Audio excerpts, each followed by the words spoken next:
everyone is like talks about like hard work versus easy work. But like anybody that's listening to this show, like I would make the assumption that you're a hard worker. Like it's ingrained in our DNA to the point where if you're laying on the beach after 2 weeks, you've already been sunburnt and hungover. I'm sorry, but like you're gonna want to do something.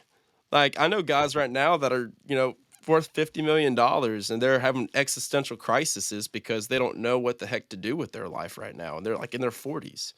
So Yeah, like, you know, instead of thinking about hard work versus easy work, think about things being light or heavy. So instead of hard or easy, view them as light or heavy.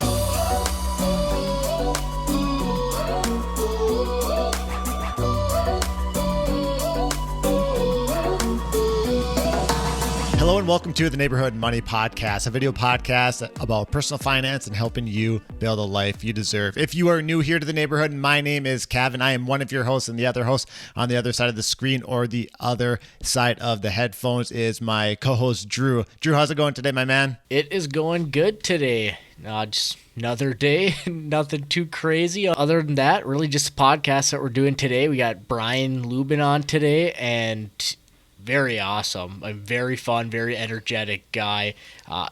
Very passionate about what he does. He gets me fired up just as we get into this. As we get into this interview, and as we spoke to him before we got onto this, I mean, you can just feel the passion behind him. And then I brought a cup of coffee down, but I didn't have to drink it because just listening to him talk got me fired up, and I was like, I don't even need caffeine. I just need to listen to Brian some more. He's all about being intentional with your life, setting vision, and really going towards those long-term goals, but living a life that you truly want and a life that is going to end up making you the happiest. So we're super excited to bring this conversation with Brian to you guys. I hope you guys get as much value out of it as Drew and myself have. But with that, Drew, let's hop right in and see what Brian's up to.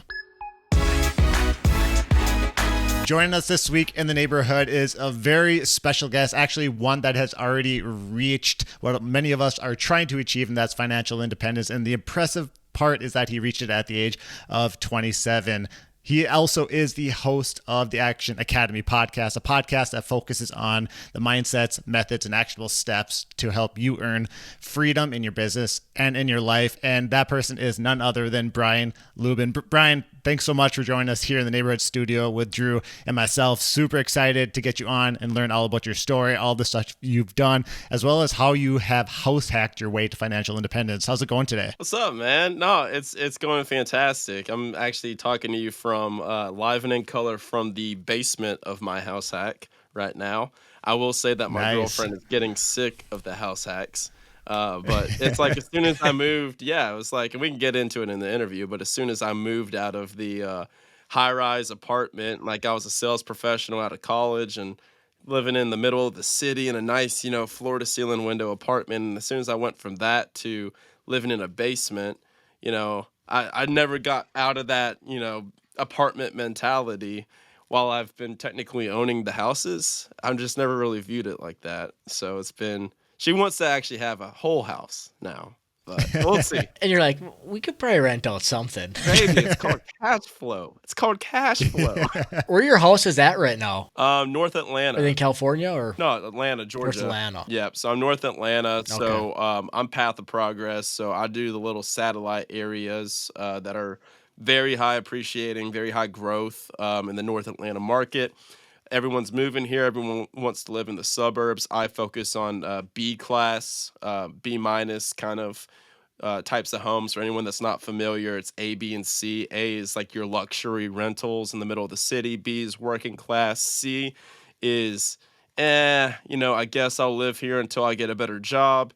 And then D is bullet holes. So we don't want to be there. Yeah, that's an awesome scale to go by. So Brian, before we even dive into like your real estate and your house hacking, one thing Drew and I noticed that you've talked about, in your own podcast is being your vision. And so being very intentional with your vision and really setting those goals, those long-term goals, so that you can really get the most out of your life. What does that look like for you? How did you go about even thinking about how you potentially put forth a vision for your life? Got it. Yeah. So the first and foremost, the books that I'll plug for that is the book I'll plug is Vivid Vision by Cam Harold. So when you start, it takes a couple of steps. Don't think that you can take all this out in like one fell swoop. It takes time and process and refining as you get better and better and better at it. Because in the beginning, it's very difficult because for you listening to this, think about this. Like this is like 90% of the people that I talk to is I say, hey, what do you want to do? Like, I want $10,000 a month in passive income through cash flow and real estate so I could have my time to myself, so I can focus full time on my business. I say, okay, cool, to do what? And then they're like, uh-oh, you know? So Right. my first vision was actually a 5-year vision, was to have $25,000 a month in passive income so I could travel around the world. And I had a whole like document written out, and they go over it in Vivid Vision, where in detail you list out like in present day tense, like, hey, I woke up this morning to this, and my life is this, and my business is this, making this much money in this category, in these categories, and my relationship looks like this. And you get very granular and specific. So I've got like a two to 3 page document that had all of that written out in it, and you refine it as time goes on. But yeah, so I started actually doing coaching. So anyone that's familiar with Brandon Turner and Bigger Pockets crowd, I hired his coach, Jason Dries. He came in, and he was Got his book right basically, here, right behind me. oh yeah, rental, yeah, yeah, yeah. Brandon's awesome, man. He's a good buddy. But yeah, so I hired his coach, and he was like, "Hey man, that's a cute 5-year goal. Let's knock it out in 6 months." And kind of changed my mindset about yeah, no, that was my reaction too. I was like, oh cool, dude, are we gonna like sacrifice like a leprechaun? Like, what are we gonna do? I was like, Yeah. but yeah, man, it was they taught me to ask questions, bigger and better questions, which got me to my end result faster. So now we are moving to Greece in July, and my girlfriend doesn't listen to this, so we'll be fine. But yeah, so I want to travel for a year. She's like, that's for Hmm. anyone with a significant other, like that's a hard pill to swallow. So I'm a puppy dog closer, like we call in sales. And I'm gonna take her for 1 month. I said, "Hey, baby, Yep. 1 month. And now two Let's go months. to Greece for 1 month, and we'll see how it's going. And if it's going good, then we'll stay another month. If not, we'll come home." But I know the reality is you're not gonna be sitting in Greece and be like, let's go back to Atlanta. But yeah, so that was kind of like how I got introduced and kind of from where I started with Vision to where we are today. So, listen to one of your podcasts. You said that you went extreme on this and you went to Wyoming. Oh Was yeah. that the first time you really was that the first time you really wrote down your vision, or did you write down your vision before and then you just knocked it out in Wyoming? I wrote it down before, but that's part of the book is you want to be in I'm a huge Tony Robbins guy. So in Tony terms, being in a peak state. So you want to be in an environment and an atmosphere and a state of mind where you feel like super inspired and at peace. And that's where everything really flows through you. You can't just be like, I would not Hmm. advise you going to the same crowded coffee shop that you do your co-working from, or doing it in your living room with your kids running around and your wife cooking pasta in the background. Like, I wouldn't do that. Like, for me, I was like, bucket list. I want to go to Jackson Hole, Wyoming. I want to go backcountry snowmobiling. I want to go I want to go snowboarding. And so yeah, I hold myself up in Jackson Hole for about, I think it was like 4 or 5 days, and that was funny. I told my girlfriend, I'm like, "Hey, baby, gonna go on a vision retreat real quick. Be back soon." But she knows me, so she expects that at this point. It was a good time, man. A lot of journaling, reflection, asking yourself, if you have all the money in the world, what would your life look like? That's a hard Hmm. question to answer for most. So How yeah. long ago was that vision quest for you? To not last December, December before. So a year, Okay. year and 3 months, 4 months. Have you still been refining that since? Oh yeah, it's like there are bits and pieces, there are chunks of it that I've kept the same, but obviously I didn't have in my vision. Like I am waking up in Mykonos, Greece, like looking across, I can see my girlfriend doing her personal training workout via Zoom on the balcony as the waves crash. Hmm.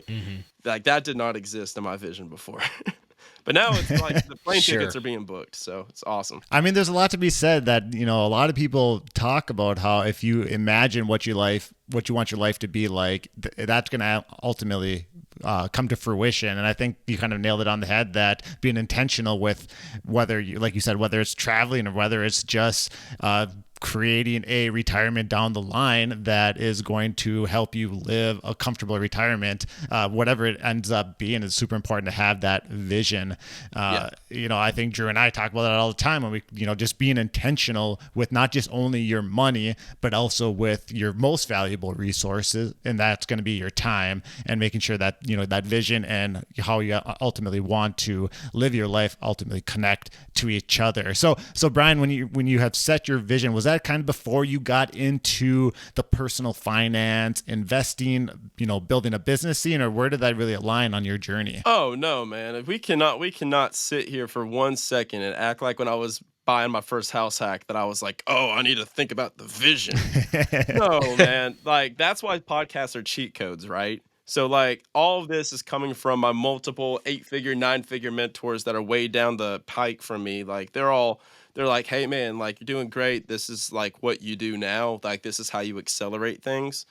And then so I was able to get that advice and implement it. But no, when I was first starting out, all I was consumed by was sales commission and saving up $25,000 to buy a house hack.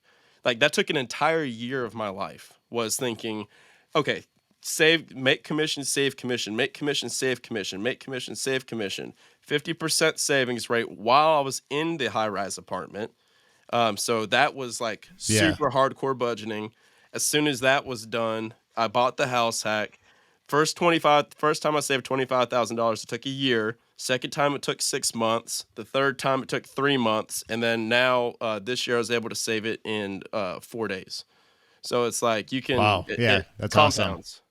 It compounds, and it's For so sure. cool. So for our listeners that haven't really even heard about house hacking, what exactly is it, and how did you get exposed to it and end up going down that route? The man that's on the book behind you, Brandon Turner, Bigger Pockets. Bigger Pockets is a real estate podcast. I wanted to. I just really heard about the idea where it's house hacking. You live in one part of the house, you rent the other parts out. So whether that be sections or rooms, you live in one part, and the other people can pay your mortgage. And then as soon as you move out, you make cash flow on it. So, oh, I heard about that, and I was like, wow, this is game changing. So I literally made that my entire life's mission. I was like, this is what I'm doing this year. And that's a huge goal when you're starting out, and that's what I would recommend if you're starting out. Don't take on the world. Like, get traction, get your first deal. And as soon as you get your first deal, then the 10th comes super quickly. But so I did that. And then I got my first property. I bought it for $276,000 in 2019. It's 2019. Yeah, and I bought it for 3.75% down, which now is actually back to being low, which is weird Yeah, true. as we're Hmm. recording this podcast. But I bought Yep. I bought that and I rented out, so my mortgage was 1,500 and some change with PMI and all that. So that's everyone's big reservation to house hacking is they're like, "Oh, if I put less than 20% down to buy the house, I'll have to pay PMI, which is private mortgage insurance, but it doesn't matter in the grand scale of things." So I put 3% down. I was paying all the PMI. It's $1,500. My upstairs immediately rented out for $1,600, and then I moved one of my buddies from college into another room downstairs with me, and he paid me $700.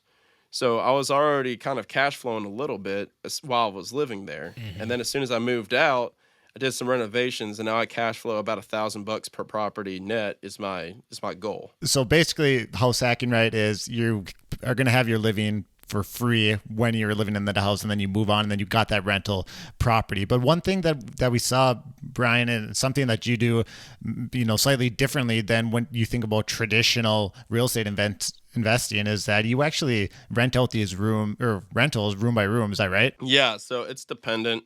So to clarify for everyone, here's what I look for specifically when I'm looking on the MLS. I look for a 5-bed, 4-bath house built in the 1970s or later. So 5-bed, 4-bath built in the 1970s or later with a fully furnished in-law suite. Because building a kitchen from scratch costs like $20,000. So in-law suite's going to be like the basement, where in the 70s they would always have their parents in there. And so it's kind of like a split level house. So I operate them basically like duplexes. So you have to be careful with the zoning and everything. But For yeah, I sure. operate them like duplexes. So it's like I'll normally have like the upstairs of each house will look like HGTV threw up everywhere. So I'll rent those out at a Nice. premium. And then downstairs, the 2-bed, I'll normally rent out like either by the room or I'll have it like as a separate unit. So I am going to sacrifice a bit of cash flow because my downstairs unit at the other property, I'm just going to rent out as a unit because it's easier to do it like that. But it's okay. I don't need the cash flow as much now. So right now I'm girlfriend hacking. So my girlfriend lives with me down here, pays me $400 a month. So I think that's a There new you go. new term I've heard. I don't think I've ever yeah. heard girlfriend hacking before. Yeah. Oh, this dude, this house I'm at right now is like the best deal ever. I will never sell this house. I got it. So I offered in 2020, December 2020, I offered 315 to buy it. Got it for 296 because the appraiser was in a pissed off mood, I guess. And which worked out for me because Yeah, no the kidding. the seller, because it was before the seller's market, like they lowered the price. Yeah. I got it for 296, and immediately I'm like, dude, this is already 315 right now. 296, 2.5% interest rate. I pay Dang, I pay that's real good. $1,427 for my mortgage. Put 5% down, and the upstairs. As soon as I moved in, I rented it out for $1,800 plus utilities, and I have my girlfriend living with me. So as soon as I move out of here, Nice. like this thing's gonna cash for me like $1,500. Because like, and that's below Right market. spot, right time in that one. Yeah, that's below market. Like I can when the I'm about to maybe have some turn in the upstairs unit, but I'm about to raise that up to about 2 grand, and then this downstairs unit will rent for about 1,600. Are you looking for the properties that are like close to you, or are you looking in other states, or do you have any like management companies that you go through? Oh no, man, just close to me right now. And then because these are single family homes, like these are super easy. And I've got contacts here. I've got boots on the ground. So where I'm here, like I'm a couple text messages removed. I could invest out of state and everything, but like honestly, I just don't want to. I just don't feel like it. I don't really Yeah. love the market right now. If I wanted to find a deal, I Yeah. could. And my friends are finding deals, but now I'm more so focused on like the online revenue production instead of the real estate. So the goal now is just Gotcha. to generate a bunch of hot like gobs of online revenue and then be able to pour that into a large self-storage and multifamily with like 2 or 3 other guys. I want to get into your online revenue sources, but before we go there, as you have house hacked through these 3 properties, what sort of systems have you put together or built to really help you accelerate, to getting your 3 properties and really having the cash flow basically be more than what your basic living expenses are? I mean, I wouldn't even call that acceleration really. Like that's just repeating a process that's already known. It's like now I'm at the point where I actually would have accelerated faster, but I left my job last year. It's funny that you mentioned Jackson Hole. I went to Jackson Hole because I had a software company come and tell me I wasn't out of my corporate mind yet, right? I had growing to do. I had a software company come in and they were like, "Hey, you're playing in the minors with the company you're at. Come play for the majors. You can have gross like $1 million as a W-2 sales rep for us." And I said, "Oh my God, I'll absolutely leave my job that I've been working at 4 years for this." And I tell people it was like quitting drinking and picking up cocaine as a habit instead, because I was like, "Oh, I'm doing it and making the plunge, right?" But really, it was like 10 times worse, man. That culture was terrible, and so I quit that job after 3 months. Was unemployed for 3 months afterwards, and I ended up going back to my old company. So my income dropped by like 60% that year. So that was last year, that was 2021. And, I still, while my income was like decimated, I still poured every single dollar that I had into masterminds, coaching, online courses, going to Tony Robbins events, all that kind of stuff. And I was like, this is going to pay off. Like, this is just a season of my life. And now it's like I've tripled what I made last year, and it's March, it's April now. So it pays off. It's just like you're never going to see it like right there in the beginning.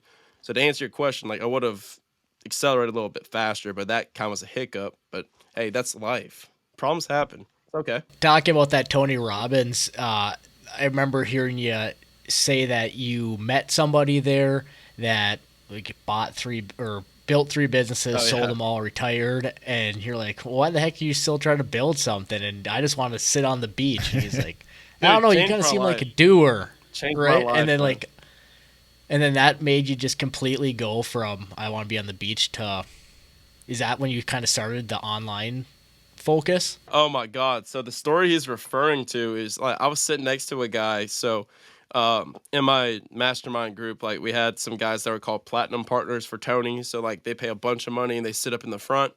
And so we had guest passes. So we were sitting up in the front and all these guys make gobs of money. And this dude was like just older guy, like since 60s. And he was like, we became friends and I'm like, yeah, man, I want to go travel the world, man. Like this is what I want to do. And I kind of had an idea of my vision. I was like, I just need this passive income to do it. And he goes, hey man, like he's like, I'm gonna tell you something. He's like, I've done that like 3 separate times. I'm like, what? And he's like, I started a software company, sold it for like 30 million, retired, got bored, started another company, sold that for 6 million, got bored.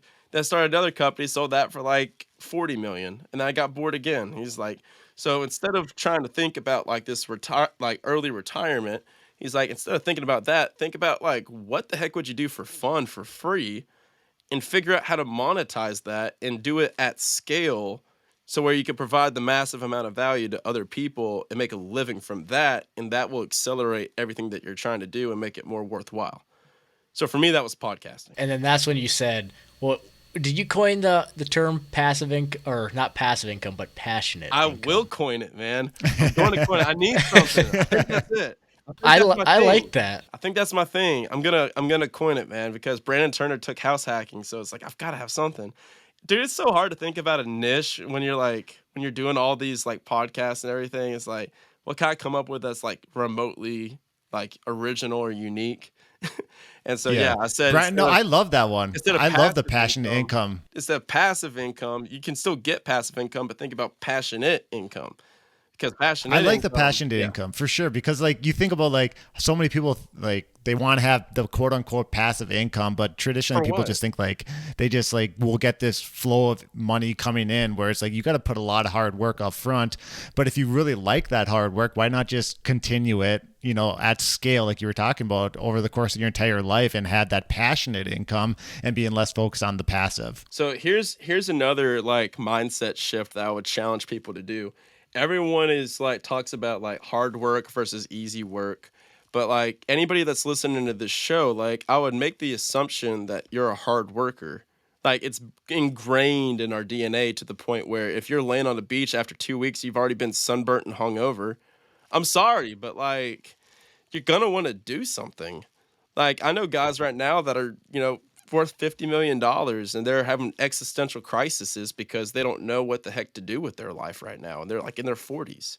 So Yeah. like, you know, instead of thinking about hard work versus easy work, think about things being light or heavy. So instead of hard or easy, view them as light or heavy. So like what that means is when you're doing something, does it feel like a massive drag or does it fire you up to do it?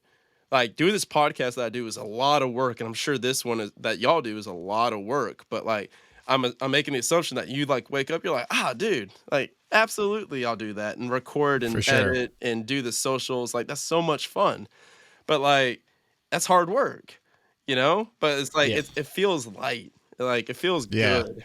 And so I enjoy doing like focusing on that and putting all of my energy towards like how many light tasks can I do in my day and how do I eliminate any tasks that are heavy. So for me, heavy Ooh. tasks are and heavy tasks could be easy. Like dude, I just had I've got a fridge out at one of my rentals and I had to go over there and like let the guy in to look at the fridge. Like that is not a hard thing to do, but I hated it. Every second of it. Driving over there, I literally called my girlfriend and said, "I'm never doing this again. I hate this." Because it was heavy for me. And so I'm going to outsource it. So for people listening, think about what fires you up. What parts of your day do you enjoy doing? If you're analytical, maybe you enjoy doing spreadsheets and the numbers and the finance for the business. That's okay. It's still hard work, but you enjoy it. Anything that's hard, figure out how to outsource it or remove it. Ooh, I really like that light versus heavy work, Brian. I think that's a good takeaway. But let's talk about your podcast. So you host the Action Academy. Tell us a little bit about it. Yep. So Action Academy started because I have a knack for whenever somebody gives me advice, I just do it. And I realized that that's not normal or typical. So I'm trying to normalize it. So every single episode, like people that are super successful have a really rough freaking time explaining how they got successful. Like it's just rough. And even if they do explain it, it's super conceptual and up in the air. So like I was like, I'm going to dive into all these people that I know and I'm going to just like tear it apart piece by piece to figure out like the literal daily, weekly stuff that you can do like now. After listening to the show, you can go do something now to like advance your wealth building journey. And then like half the interview is normally like more philosophical and like conceptual. Like this, we haven't even really talked about like cash flow, like NOI numbers and stuff. It's all mindset stuff. So Yep. a lot of people have a lot to offer in mindset, but they don't really talk about it. And mindset's 90% of it. I like that because it's so easy to find quote unquote experts out there that can tell you where they are at, but trying to find that gap between starting where everyone begins to getting to that point is a real challenge, and there's a real gap out there. And I think your podcast, for example, is a really good spot to fill that gap, to really help people on their journey, not just show them what that end goal is. Yeah, I appreciate that, man, and y'all's too. And it's like, give a man a fish, he eats for a day. Teach a man to fish, he eats for life. So it's like, if I can do, like, if you go on my show, there's episodes on multifamily, self storage, single family, like any, like a guy that makes $1 million from podcasting. Like, you can pick and choose whatever vehicle that you want. But if you can go into one of these episodes and get the mindset, like that light versus heavy thing, or like your vision. So if somebody can figure out their vision and then realize and recognize what's light versus heavy in their life, dude, that person is gonna. It's so easy for them to succeed now. Now you just plug and play whatever you want to do. Like, hey, what fires you up? You want to do mobile home parks? Okay, cool. Here's a book. Like the mindsets behind it. Now you can just implement.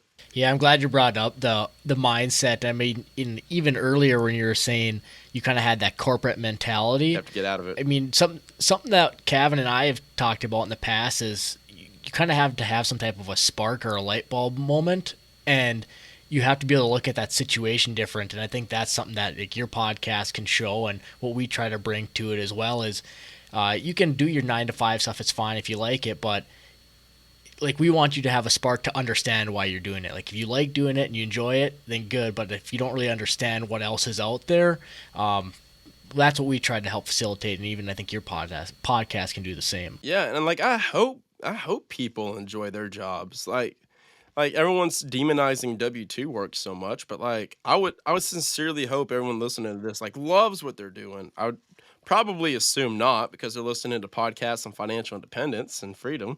But Yep. it's like I just do whatever makes you happy. Like there's this analogy that's floating around my mastermind group right now, and it's about like this Mexican fisherman.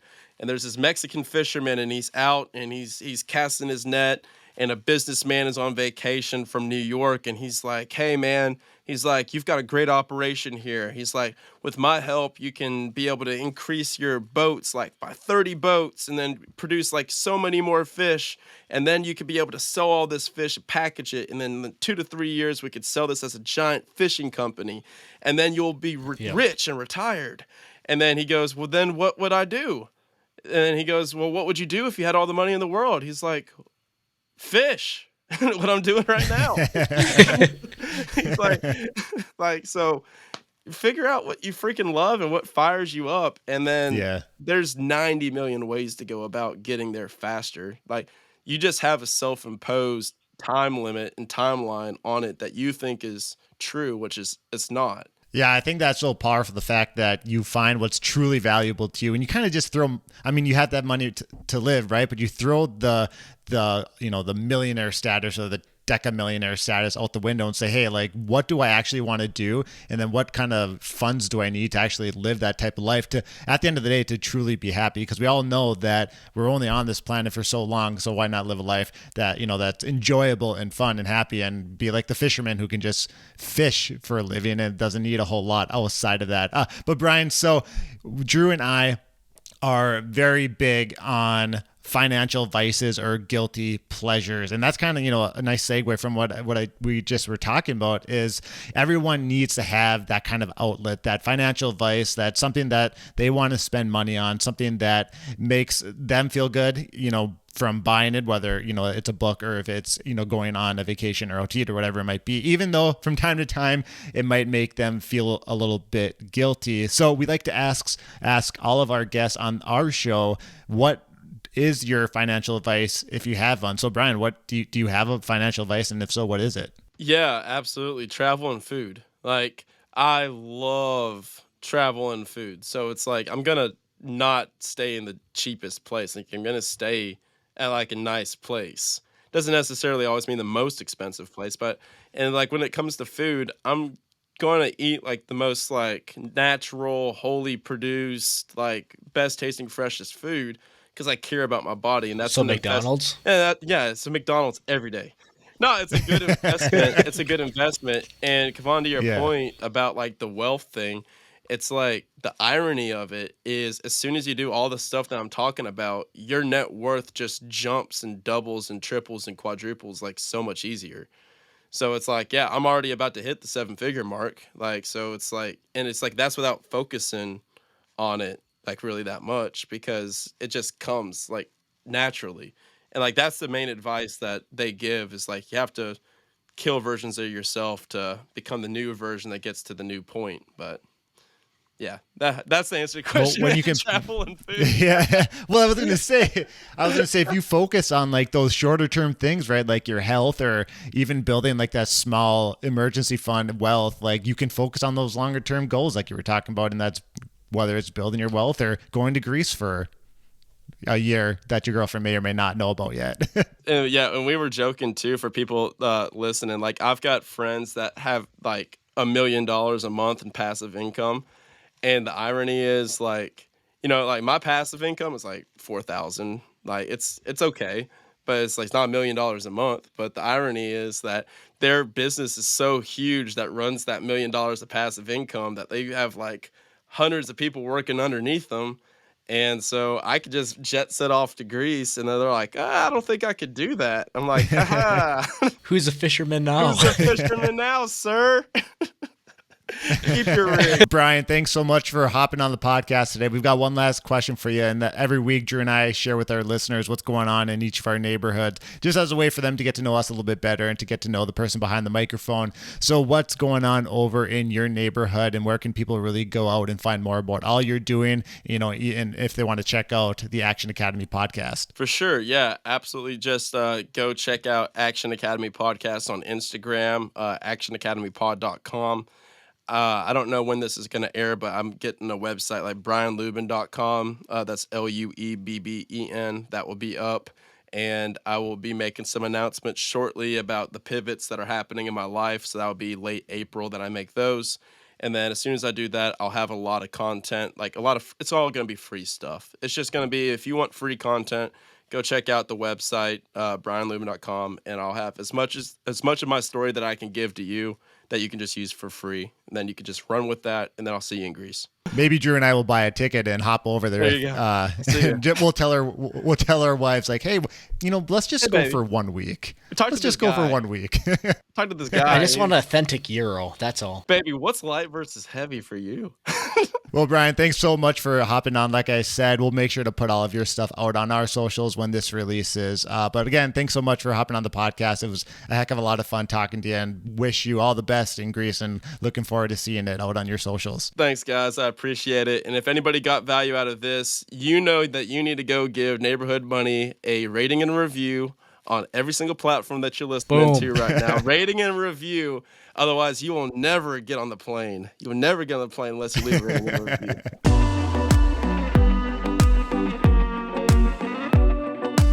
Man, Drew, Brian, he's just brings so much energy to the conversation, but I got to say he had so many good tips and tricks, and not even just tips and tricks, but just some really good life lessons to live by out of the conversation. What would you say coming out of that conversation with Brian is one of your main key takeaways? Well, one of the key takeaways is that phrase of his, not necessarily passive income, but passionate income.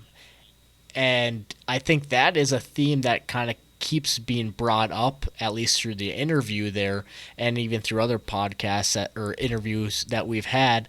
And you just have, you can build your business, you can expand it, you can bring in millions of dollars a month, but then you're back to maybe living a life that you're not really enjoying anymore. And as Brian said, between heavy and light work. And that just kind of goes forward with being intentional of what it is you want to do. As he brought up as the fisherman, he could build his fishing business as big as it was, and then he retires and he'll just be back to what he was doing in the first place. So what's the point if you're just going to be back where it starts? So just knowing where it is, having passion for what you want to do, and just move forward with that and worry about the money and that stuff after. I thought was his main idea of just intentional living, I think struck me as like the biggest takeaway out of the whole conversation, whether it was setting a vision for your life or, like you just said, truly living the life that you want. I just think being intentional is so key, not only in managing your money. We talk about being intentional all the time on the podcast, whether it's being intentional with budgeting and where you're spending your money, being intentional with your time. But Brian even brings it more macro and just says, hey, like, be intentional with your life. But you have a vision for it and go and get whatever you want. And it doesn't have to be, like you said, it doesn't have to be growing to $100 million business, or it doesn't have to be becoming the next C-suite executive if you really love your job in the corporate world. It's just finding what you love to do and do that, and really just build that life that makes you, the most happy that you can be. Going through that interview, I'm almost thinking we should go do our own little going out to Wyoming or vision type of quest and just really just figure out exactly what it is. Because, he even brought up the point of people tend to say, I want passive income, I want to be retired, sit on the beach. But nobody really thinks really what more from that. It's like, is that really what you want to do? Why do you want to retire? And I think actually really sitting down, focusing on your vision and see exactly what it is you want to do. Because for some of us, maybe it sounds good to have passive income laying on the beach all day. But in reality, if we did that, we'd be very bored and we need to do something. So I think that's something to always think through.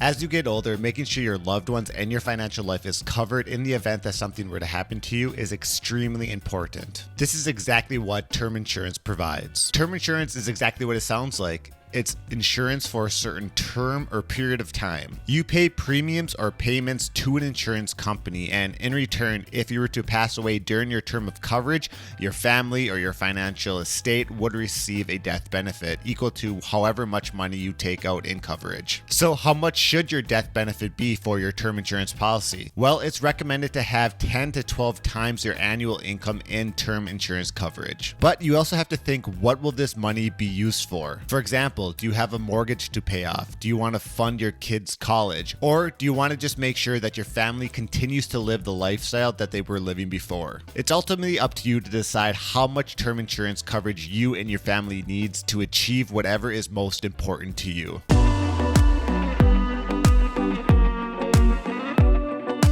So we've got a lot of stuff going on here at the Neighborhood Money Podcast. In our neighborhood, we've got a lot of good interviews up on the horizon.